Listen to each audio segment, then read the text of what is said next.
Japan attacked Pearl Harbor on December 7, 1941, prompting America to enter World War II. The war heightened racist attitudes and anti-Japanese sentiment grew.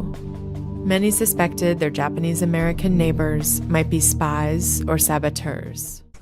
One of the teachers said, "You people bombed Pearl Harbor," and I'm going, "My people?" All of a sudden, my Japanese-ness became very aware to me, and then that I no longer felt I'm an equal American, that I felt kind of threatened and nervous about it. On February 19, 1942, President Roosevelt issues Executive Order 9066, giving the government authority to banish and imprison anyone considered dangerous to U.S. national security. Without trials or hearings, American citizens are forced into internment camps.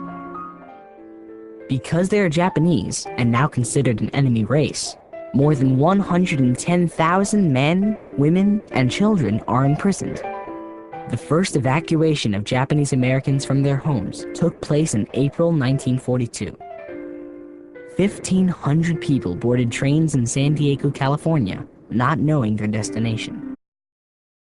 In 1943, the U.S. government began the process of moving people out of the camps.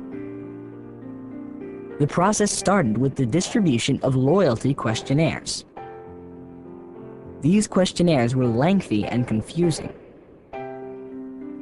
Most of those who failed the loyalty test were sent to segregation camps. You cannot ever fathom one's loyalty on the basis of a set of questions. That is an impossible feat. And to crucify these people with these questions, and in order to, are you going to try to brand these people disloyals on the basis of these stupid questions? And there was in Manzanar a bunch of administrators also who said, this is like witchcraft.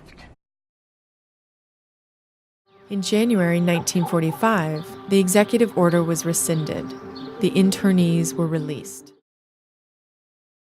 Historically, Americans have always been putting people behind walls.